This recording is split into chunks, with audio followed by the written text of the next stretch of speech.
Buenas tardes a todos. Quiero empezar agradeciendo a Susana por organizar este evento, por la invitación, agradeciéndole a todos los conferencistas por sus ponencias y al público por venir y tomarse unas horas de su tarde para oír estos temas que normalmente, digamos, no son muy atractivos para el público en general. No es una jornada de entretenimiento típica, pero digamos, espero que se cumpla el papel. Susana dijo ayer cuando introdujo el evento, ¿cierto?, que además de un espacio para tener una discusión sobre diferentes, digamos, sobre el tema central de la presentación, que es la historia de las fronteras y las fronteras en la historia, esto también era un espacio para ir pensando, digamos, hacia futuro en lo que se va a hacer con la celebración de los 200 años de la Constitución de 1821, ¿cierto? Entonces, digamos, hasta cierto punto, el tema que yo quiero plantearles a ustedes hoy, digamos, viene con ese ánimo, con esa intención, como ponernos a pensar en una pregunta que yo considero es importante ir discutiendo desde ya y tenerla, digamos, tratar de ofrecer algún tipo de respuesta a la pregunta que les voy a plantear de aquí a 3 años, ¿cierto? Entonces, ¿cuál es esa pregunta? La pregunta, como ustedes pueden ver, la ponencia que yo sugiero compartir con ustedes hoy tiene un título en forma de pregunta, y la pregunta es si es posible o deseable rescatar el proyecto integracionista de la Constitución de 1821. Bien, digamos, esta pregunta y mi interés por la Constitución de 1821 es básicamente más como una excusa para hablar del presente y no tanto para hablar del pasado, ¿cierto? Yo no soy historiador, me gustaría conocer en mayor detalle, digamos, cuál fue la historia, digamos, del surgimiento y del eventual colapso del proyecto de la República de Colombia, ¿cierto? Digamos, tengo algunas ideas al respecto, pero creo que eso mejor se lo dejo a los historiadores expertos, ¿cierto? Yo más bien me aprovecho de ellos para hablar de lo que a mí me interesa. Bien, ¿y por qué, digamos, considero que esta es una pregunta pertinente para hablar sobre temas del presente? Si ustedes, digamos, hacen un recorrido muy breve, muy superficial, digamos, por las diferentes constituciones de los diferentes países de América del Sur, ¿cierto?, ustedes se van a dar cuenta que coincidencialmente las constituciones de Colombia, Venezuela y Ecuador son las constituciones que se encuentran más abiertas a un proyecto de integración latinoamericana. Bien, si ustedes ven las constituciones del sur de Sudamérica, Argentina, ¿cierto?, Chile, Uruguay, digamos, esas están mucho menos abiertas a la idea de un proyecto futuro de integración. Pero el norte, ¿cierto?, de Sudamérica, los países andinos y especialmente los 3 países que hicieron parte de la Gran Colombia o de la República de Colombia, ¿cierto?, digamos, siguen pensando, así sea a través de un discurso estrictamente simbólico, ¿cierto?, digamos, para jugar con la idea de un pasado, digamos, glorioso que debería hasta cierto punto guiar, digamos, nuestro camino hacia el futuro, ¿cierto? Las constituciones de Colombia, Venezuela y Ecuador son, digamos, bastante explícitas en decir que el Estado y la ciudadanía tienen el deber y el compromiso de impulsar, digamos, ese proyecto de integración. Entonces, digamos, esa idea, ese proyecto integracionista de la Constitución de Cúcuta de 1821 sigue vivo, digamos, desde el punto de vista simbólico hoy en día. Bien, digamos, si ustedes ven, por ejemplo, la Constitución de Colombia, ¿cierto?, de 1991, ahí se dice en el preámbulo, ¿no?, que el pueblo colombiano está comprometido con el impulso de la integración de la comunidad latinoamericana. En el artículo 9 también, digamos, donde se establecen algunos de los principios, digamos, rectores del orden constitucional colombiano, se dice que la política exterior, ¿cierto?, será orientada hacia la integración latinoamericana y del Caribe. Y en el artículo 227, donde se trata sobre las relaciones exteriores del Estado colombiano, ¿cierto?, se dice que el Estado tiene el deber de promover la integración mediante tratados celebrados sobre la base de la igualdad y la reciprocidad. Oigan esto, para la creación de una comunidad latinoamericana de naciones, ¿no? Hasta ahí la Constitución de Colombia, digamos, hay 3 referentes claros, explícitos, como que no estoy usando mucho esto, no voy a hablar. Exacto. Digamos, hay 3 referencias explícitas en la Constitución colombiana sobre esa idea de un proyecto de integración, no solamente de integración, digamos, con los países fronterizos vecinos, ¿no?, sino hay una idea muchísimo más amplia y hasta más utópica de una integración latinoamericana, ¿cierto? O la América Meridional, de la que estaban hablando esta mañana a propósito, digamos, de la Carta de Jamaica de Bolívar, ¿cierto? Venezuela, con su Constitución del 99, no se quedó atrás e incluso, digamos, hace unas afirmaciones bastante más enfáticas al respecto. Digamos, el preámbulo de la Constitución venezolana nos dice que el Estado estará, digamos, comprometido con el impulso y con la consolidación de la integración latinoamericana pero agregan esto, de acuerdo con los principios de no intervención y de autodeterminación de los pueblos, ¿cierto? Digamos, ya hay como se empieza a ver el talante un poco más, digamos, revolucionario hasta cierto punto del ordenamiento político venezolano, digamos, enmarcando la constitución dentro de un proyecto geopolítico de resistencia frente, digamos, a una historia de imperialismo y de colonialismo, ¿cierto? Y al mismo tiempo se dice en el artículo 153 de esa constitución que las relaciones internacionales estarán dirigidas a promover la integración latinoamericana y del Caribe.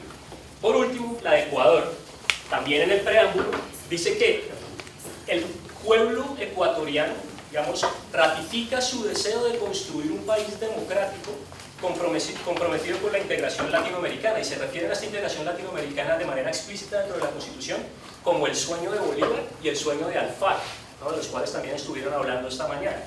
Y se dice ya en el artículo 416 que se le dará un impulso prioritario a la integración política, económica y cultural de la región andina y de la región latinoamericana, ¿cierto? Digamos, entonces, hay una proyección a varios niveles de este proyecto de integración, por lo menos en el texto de las constituciones actuales de los países andinos, ¿cierto? Digamos, está la idea de la integración andina más, digamos, inspirada, digamos, en el proyecto de la Gran Colombia, ¿cierto? Pero también está el proyecto bastante más amplio de vamos a integrar a toda la región latinoamericana sobre la base, digamos, de todas las características que nos unen, especialmente, digamos, el idioma y toda una tradición, digamos, de haber surgido como estados en reacción, digamos, digamos, al dominio español que se dio acá durante siglos, ¿cierto?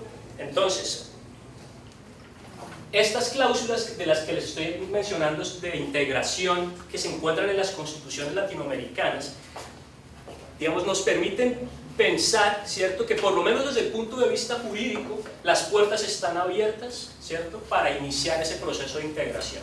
Bien, de hecho, digamos, el derecho constitucional en Latinoamérica está dando señales muy claras de casi que de un deber y un compromiso de los diferentes estados de perseguir este proyecto, ¿cierto? Sin embargo, digamos, una cosa es lo que dice el derecho y otra cosa es lo que la realidad nos permite hacer, ¿cierto? Digamos, con todo y que los diferentes asambleas constituyentes, hablando en representación de los pueblos de los países andinos, nos dicen que para todos nosotros es importante integrarnos eventualmente dentro de un marco, digamos, en el cual se ceda ciertos niveles de soberanía del Estado, ¿cierto?, para crear un ente supranacional bajo el cual nos podamos agrupar todos, nos damos cuenta que en últimas, digamos, por más que ese discurso se siga usando de manera explícita, la realidad es otra. ¿Por qué no hay un proyecto de integración claro, digamos, atractivo, vigente y posible, digamos, siendo impulsado en este momento en la región? Uno tendría, digamos, que responder, yo como les digo no soy historiador, pero si uno se da cuenta, digamos, de manera muy sumaria de cuáles fueron las razones para el fracaso del proyecto de integración de la Constitución de 1821, ¿cierto? Uno se encuentra, digamos, con los temores, digamos, ¿cuál era el argumento de Bolívar para integrarnos? ¿Cierto? Para una integración fuerte, básicamente, juntos vamos a poder responder de mejor manera al enemigo externo, ¿cierto? Vamos a podernos defender eventualmente cuando España decida, digamos, reconquistarnos. Bueno, y los Estados Unidos eventualmente, pero primero lo primero, ¿cierto? Digamos, España es el enemigo que está ahí, digamos, más presente. Entonces, digamos, esa excusa lleva a Bolívar, digamos, a ser un fuerte, digamos, defensor del centralismo, ¿cierto? Vamos a, digamos, a dejar una gran cantidad de poderes en un ejecutivo, ¿cierto?, que sea capaz de coordinar las acciones de las tres naciones, ¿cierto?, para la defensa común. Pero eso, digamos, claramente, ¿qué fue lo que pasó? Pues que generó, digamos, recelos en las diferentes regiones, en las élites regionales, frente a una pérdida de autonomía frente a un poder central, ¿cierto? Digamos, la gente de Venezuela no quería que el poder central estuviera concentrado en Bogotá, lo mismo con Ecuador, ¿cierto? Digamos, e incluso la gente de Colombia no quería que ese poder se estableciera de manera tan centralizada, porque pues al fin y al cabo Bolívar era venezolano, ¿cierto? Entonces, digamos, había un montón de suspicacias frente a la posibilidad de establecer, digamos, una unión centralizada de esa manera. Hoy en día uno diría, ¿cierto?, que pues ese temor por lo menos está superado, ¿cierto? Ya, digamos, no hay un enemigo inminente esperando a las puertas de la comunidad andina, ¿cierto?, listo para invadirnos y para quitarnos nuestra libertad. Entonces, uno podría decir que ese primer obstáculo para el proyecto integracionista del 21 ha sido superado y que podemos, por ejemplo, pensar en una forma de integración, no sé, basada, por ejemplo, en el modelo federativo, ¿cierto?, en el cual se respete ciertos niveles de autonomía a las diferentes naciones y de esa manera, digamos, limar un poco los temores de las diferentes élites frente a la pérdida o a la cesión total de poder a una autoridad central, ¿cierto? Digamos, hasta cierto punto, todos podrían comer tranquilos, ¿cierto? Y seguir mandando y seguir ejerciendo un poder, digamos, mínimamente decente, como para mantener, digamos, unidas a las tres naciones. Digamos que si este obstáculo entonces ya no existe, ¿por qué razón el proyecto no está vigente? ¿Por qué razón, digamos, el proyecto no está recibiendo un impulso fuerte y decidido de parte, digamos, de las sociedades y de los estados de la región andina? Entonces, digamos, si ustedes hacen una mirada también otra vez superficial, y perdón que hable siempre diciendo que lo que estoy yo haciendo es partiendo de miradas superficiales, pero tengo que aceptarlo, digamos, este no es mi tema, no es lo que he investigado durante toda mi vida, ¿cierto? Entonces me toca, digamos, ser muy selectivo hasta cierto punto. Pero si ustedes se dan cuenta, ¿cuál podría ser el principal obstáculo hoy en día a un proyecto de integración? Ya no hablemos ni siquiera de integración latinoamericana, sino por ejemplo una nueva versión de la Gran Colombia. Y nos vamos a dar cuenta, digamos, por lo menos desde mi punto de vista, que el principal problema viene a ser la divergencia que hay en los tres países respecto a los modelos políticos y económicos de cada una de estas naciones, ¿cierto? Digamos, si uno se da cuenta digamos, por ejemplo, desde el punto de vista del modelo político, uno puede darse cuenta que el modelo de la democracia liberal está en crisis en toda la región y especialmente, digamos, en estos tres países, ¿no? Ustedes ven Colombia, digamos, en este momento, dando pasos de manera muy decidida, digamos, a una regresión de carácter un poco autoritario hacia la derecha, ¿cierto? Digamos, de volver, digamos, a versiones más cercanas, por ejemplo, de la Constitución del 86 que la Constitución del 91, ¿no? Digamos, una despreocupación total, digamos, del Estado por la cuestión social, tratando de dejar, digamos, toda la economía en manos de los actores privados y de la sociedad civil, ¿no? Y, digamos, y básicamente una política económica y social de sálvese quien pueda. Digamos, que a la gente le va bien en la medida en que tenga éxito en la economía.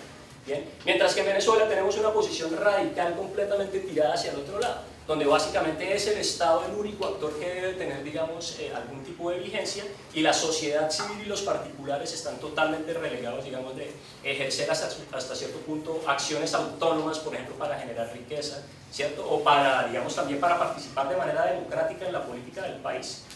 Bien, uno también se da cuenta en los tres países, piensen en un Correa, piensen en un Uribe, piensen en un Petro, piensen en un Chávez, en un Maduro, ¿cierto? Que también hay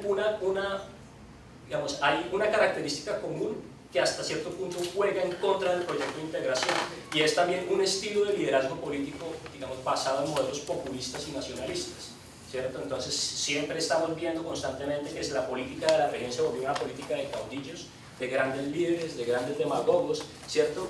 De derecha, de izquierda, o pónganle ustedes la denominación política que quieran, pero ese, digamos, estilo de hacer política que se ha vuelto tan atractivo en la región, vean lo que está pasando en Brasil, ¿cierto? Vean lo que está pasando en Estados Unidos, o sea, es un fenómeno común hoy a nivel casi que mundial, ¿cierto? Pero claramente, digamos, ese tipo de liderazgo político que ha generado, digamos, una desconfianza radical de las sociedades en la institucionalidad, ¿cierto?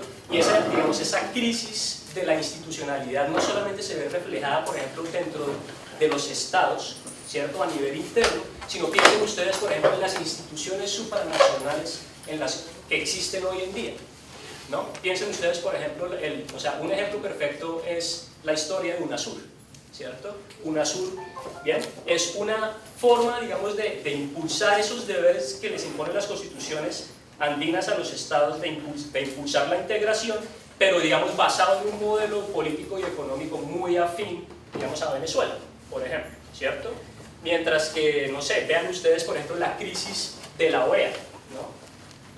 La Organización de los Estados Americanos también, digamos, incluye a los Estados Unidos y por lo tanto, digamos, tiene un talante mucho más liberal, una visión de la economía, o sea, radicalmente diferente a lo que se trata de impulsar desde, por ejemplo, UNASUR, ¿cierto? Que surge, digamos, dentro de un contexto de política de izquierda dominante durante un momento en la región suramericana. Bien, entonces, ¿qué es lo que pasa? Digamos, esa institucionalidad, digamos, para la integración nunca logra prosperar porque, digamos, se ve deslegitimada dependiendo de la posición política de cada uno de los países que pertenece a ella. Digamos, Colombia, ¿por qué se salió de UNASUR? Pues porque, digamos, básicamente lo veían como una plataforma propagandística, ¿cierto?, del régimen venezolano. Entonces no querían hacerle juego, digamos, a ese tipo de plataforma. ¿Qué pasa con Venezuela cuando hablamos de la OEA?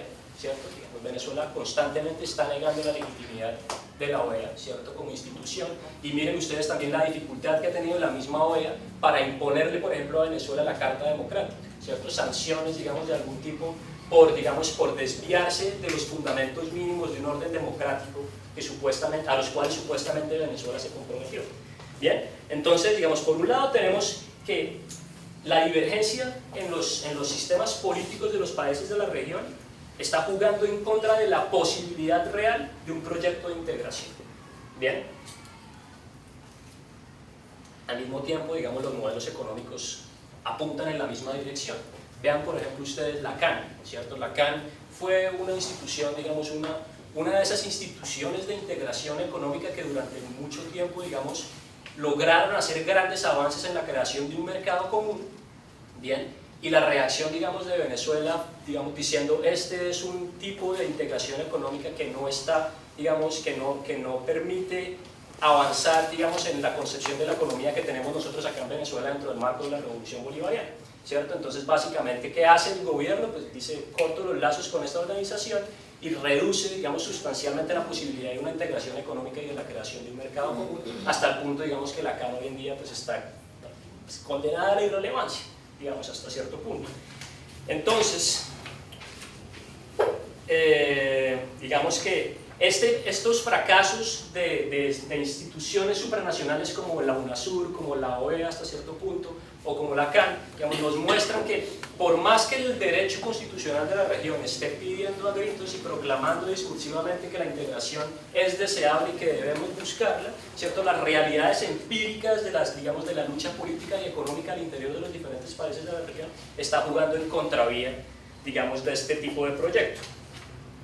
Entonces, digamos, como si ustedes recuerdan, yo les dije, estoy planteando una pregunta, ¿es posible, y también entre paréntesis, o deseable, ¿cierto?, rescatar el proyecto de integración? Pareciera, ¿cierto?, que por lo menos la respuesta así es posible, pues está muy distante, digamos, de una posibilidad mínimamente real, ¿cierto? Todo está conspirando en contra, digamos, de una implementación de este tipo de proyecto. Pero sin embargo, digamos, la realidad también nos está imponiendo una respuesta a la pregunta sobre si esto es deseable o no lo es, ¿cierto? Uno podría decir, no parece ser posible, pero claramente sí parece ser deseable, ¿cierto? ¿Por qué razón sería deseable? Pues yo no sé, digamos, piensen ustedes en una situación muy actual, y es, hasta cierto punto, el fracaso político y económico, ¿cierto?, del modelo adoptado en Venezuela, dio lugar, por ejemplo, a una gran crisis que nosotros nunca habíamos experimentado, por lo menos no en el caso colombiano. Venezuela alguna vez la experimentó, de Colombia hacia Venezuela, pero hoy en día se invirtió la dirección del flujo migratorio, ¿cierto?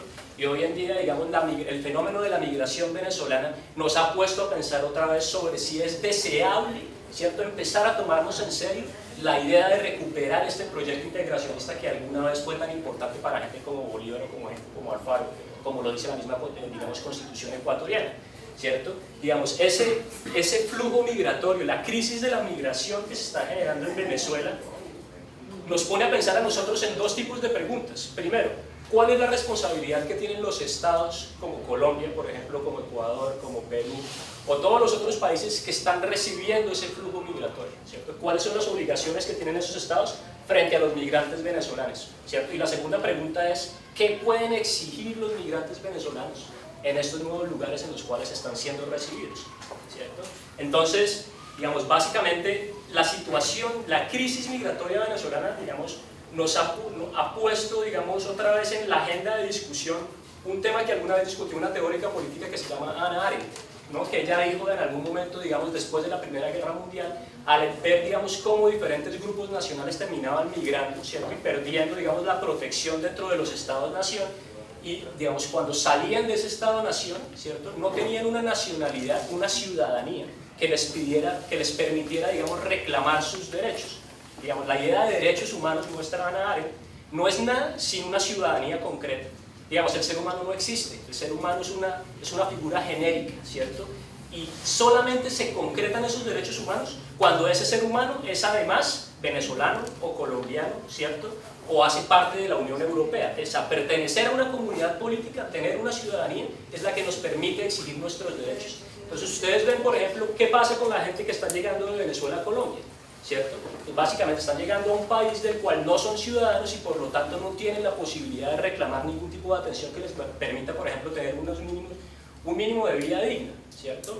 ¿Qué es lo que pasa? Pues sí, Colombia, digamos, trata de darle una atención al respecto, pero pues se hace desde una perspectiva no de proteger derechos humanos, ¿cierto? Sino más bien una visión un poco medio católica de ser caritativos con la persona que está, digamos, atravesando un momento difícil, ¿cierto? O bajo un marco, digamos, que es contrario a la idea de un orden jurídico y es dentro de un marco de excepcionalidad, ¿cierto? Llegó un nuevo grupo social que no hace parte, digamos, que sacude la forma en la cual funciona el ordenamiento político y tenemos que responder a esta nueva situación, pero se hace, digamos, de manera desordenada, de manera excepcional, no se hace incorporado, digamos, dentro de un plan.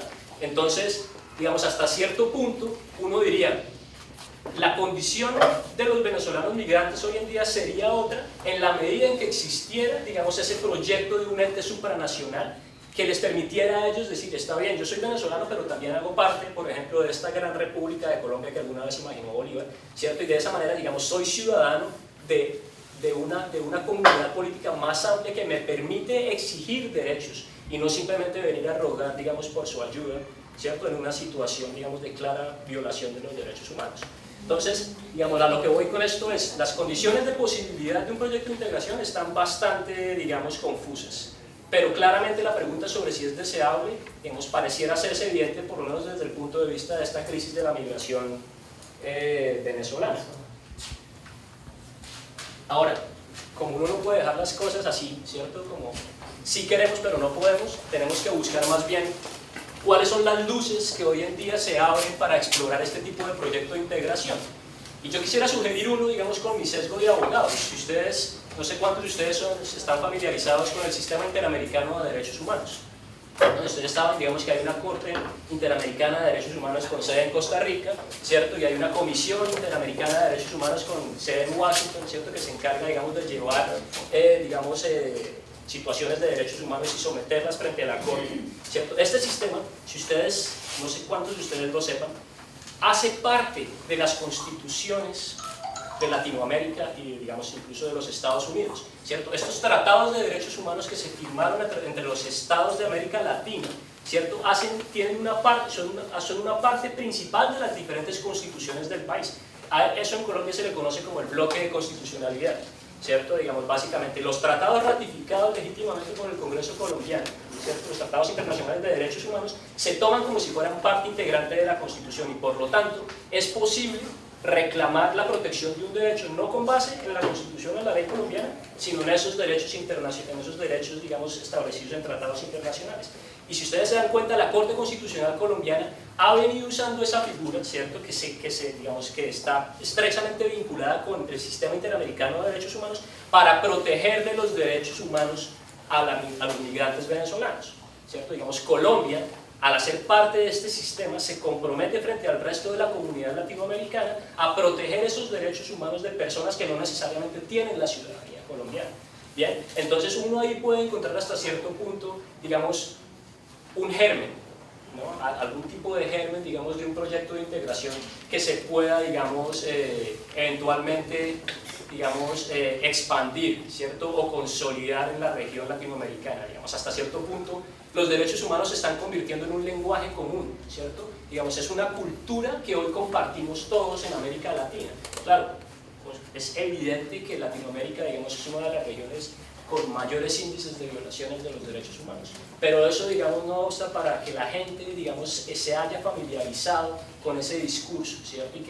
Y que constantemente sea capaz de invocar los derechos humanos, ¿cierto? Para justificar, digamos, ciertos tipos de demandas o para, digamos, para incidir en ciertos tipos de acciones frente a las autoridades. Entonces, digamos, el fracaso de la UNASUR, ¿cierto? O digamos, la debilidad de la OEA, por ejemplo, para meter en cintura a Venezuela, la debilidad, digamos, de un mercado común por parte de la CAN, digamos, claramente son situaciones de fracaso que nos dicen que el proyecto está básicamente echándose para atrás, lo que avanzamos ya estamos retrocediendo, pero por otro lado uno podría encontrar, digamos, en esta línea de los derechos humanos un camino, digamos, que valga la pena seguir explorando para integrarnos de una manera, digamos, mucho más severa, digamos, hasta cierto punto, digamos, la divergencia entre los modelos políticos y sociales en Venezuela y en Colombia es también el resultado de una falta de integración, ¿no? Si ustedes se dan cuenta, digamos, cuál es la historia típica de Cúcuta, mucha gente se pone feliz porque cerraron la frontera, ¿cierto? ¿Y por qué razón se ponen felices?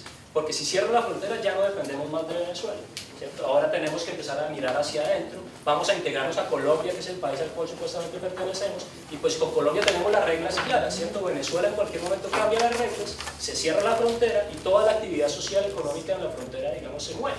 Entonces, digamos, la gente dice mejor que se cierre la frontera, no lo necesitamos. Si el marco se diera dentro de algo más amplio de integración, digamos, estas fluctuaciones tanto políticas y económicas tendrían menos posibilidades de suceder y por lo tanto las poblaciones de frontera no estarían, digamos, hasta cierto punto sometidas a esas variaciones que son las que nos ponen nerviosos a nosotros a la hora de decir, está bien, abramos la frontera, ¿cierto? Entonces, digamos, yo, como les dije, vengo acá simplemente, más que a mostrar algo sobre el cual he investigado, vengo a tratar de provocar, digamos, hasta cierto punto un interés en darle un norte a este proyecto en los próximos 3 años, a tratar de retomar otra vez la idea de la integración, aunque personas como Diego Jaramillo nos hayan dicho esta mañana que le tienen miedo a ese tipo de proyectos porque son usados por los políticos en Caracas y en Bogotá, ¿cierto? Para, digamos, con intenciones egoístas o escondidas bajo el tapete, pero al mismo tiempo, Diego, también, digamos, uno podría decir que así como las élites, digamos, o los gobernantes usan el discurso integracionista con otros propósitos, también uno podría decir que no darle la posibilidad a ese discurso de ser impulsado juega en contra de los intereses de la ciudadanía y no de las élites, ¿cierto? Entonces, digamos, claro, tengámosle miedo a las élites, pero también tengamos en cuenta que hay una ciudadanía que está sufriendo por las limitaciones claras, digamos, a esta posibilidad de estar más integrados política, social y económicamente. Entonces eso era lo que les quería decir. Gracias.